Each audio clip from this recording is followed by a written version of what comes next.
സാഹചര്യങ്ങൾ മനുഷ്യനെ തുറിച്ചു നോക്കുമ്പോൾ അവയെ ഇല്ലായ്മ ചെയ്യാനോ അതിൽ നിന്ന് രക്ഷപ്പെടാനോ ശ്രമിക്കുന്നതിന് പകരം അതിനോട് പൊരുത്തപ്പെടാൻ ശ്രമിക്കുന്ന പതിതാവസ്ഥയെ കൃത്യമായി ഈ കഥ വരച്ചു കാണിക്കുന്നു. ഒരു കടുത്ത വേനൽക്കാലം, പ്രഭാതത്തിലെ നേരിയ തണുപ്പ് ആസ്വദിച്ചുകൊണ്ട് 2 തവളകൾ ചാടി പോകുന്നു.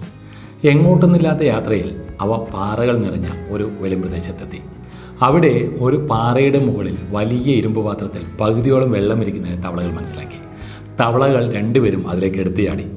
അപ്പോൾ സൂര്യൻ ഉദിച്ചു വരുന്നതേയുള്ളൂ. രാത്രിയിലെ നേരിയ തണുപ്പിൽ പാത്രവും അതിലെ വെള്ളവും നന്നായി തണുത്തിരിക്കുന്നു. തവളകൾക്ക് സന്തോഷമായി. അവ അതിൽ നീന്തി തുടിക്കാൻ തുടങ്ങി. നമുക്കിനി ഇവിടെ കഴിയാം, ഈ വേനലിൽ എങ്ങോട്ടും പോകേണ്ട. രാത്രി പുറത്തിറങ്ങി ഈ വെളിമ്പ്രദേശത്ത് നിന്ന് പാറ്റകളെയും പുൽച്ചാടികളെയും പിടിച്ചു തിന്നാം. അവർ പരസ്പരം സന്തോഷം പങ്കുവച്ചു.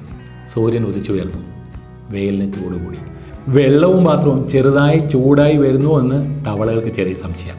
പക്ഷേ അവ വെള്ളത്തിൻ്റെ താപനിലയുമായി പൊരുത്തപ്പെടാനുള്ള തങ്ങളുടെ കഴിവ് ഉപയോഗിച്ച് ശരീരത്തിൻ്റെ താപനിലയെ മെച്ചപ്പെടുത്തി. സൂര്യൻ മധ്യാഹ്നത്തിലേക്ക് കടക്കുന്നു. വെള്ളത്തിൻ്റെ ചൂട് കൂടിക്കൊണ്ടിരിക്കുന്നു. തവളകൾക്ക് അതിൽ നിന്ന് എടുത്തുചാടി സ്ഥലം വിടാമായിരുന്നു. പക്ഷേ അവ ചൂട് വർദ്ധിക്കുന്നതനുസരിച്ച് ശരീരത്തിൻ്റെ താപനിലയെ ക്രമീകരിച്ചുകൊണ്ടിരുന്നു. നേരം നട്ടുച്ചയായി. വെയിലിൻ്റെ ചൂട് കനത്തു. അന്തരീക്ഷവും ചൂടുപിടിച്ചു. ഇരുമ്പ് പാത്രവും അതിലെ വെള്ളവും നന്നായി ചൂടുപിടിച്ചു. തവളകൾ തങ്ങളുടെ കഴിവിൽ ഊറ്റം കൊണ്ട് സാഹചര്യത്തോട് പൊരുത്തപ്പെട്ട് അവിടെ കഴിഞ്ഞു. എന്നാൽ ഏതാനും സമയം കഴിഞ്ഞതോടുകൂടി കാര്യങ്ങൾ കൈവിട്ടു പോയതായി തവളകൾക്ക് തോന്നി.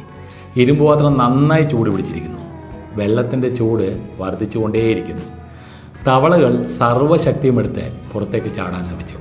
പക്ഷേ സമയം വൈകിപ്പോയി. വെള്ളത്തിൻ്റെ ചൂടിനനുസരിച്ച് ശരീരതാപം ക്രമപ്പെടുത്താൻ ഊർജം മുഴുവനും നഷ്ടപ്പെടുത്തിയതിനാൽ അവയുടെ ചാട്ടം വെറും പിടച്ചിലായി മാറി. അങ്ങനെ ചൂട് സഹിക്കാനും രക്ഷപ്പെടാനുമാകാതെ അവ അന്ത്യശ്വാസം വലിച്ചു. സാഹചര്യങ്ങൾ നിയന്ത്രണാതീതമാകുമ്പോൾ കണ്ണുകൾ തുറക്കുന്നു. എന്തുകൊണ്ടാണ് യഥാസമയം ഒരു ശ്രമവും നടത്താത്തതെന്ന് പിന്നീട് ഖേദിക്കുന്നു.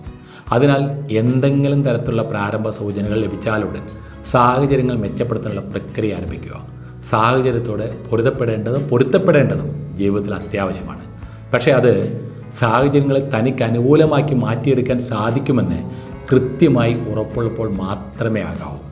കൃത്യസമയത്ത് തീരുമാനമെടുക്കാൻ കഴിയാത്തവർ അകപ്പെടുന്ന പ്രതിസന്ധിയുടെ ആഴം വെളിവാക്കുന്ന ഒരു രസകരമായ കഥയാണിത്.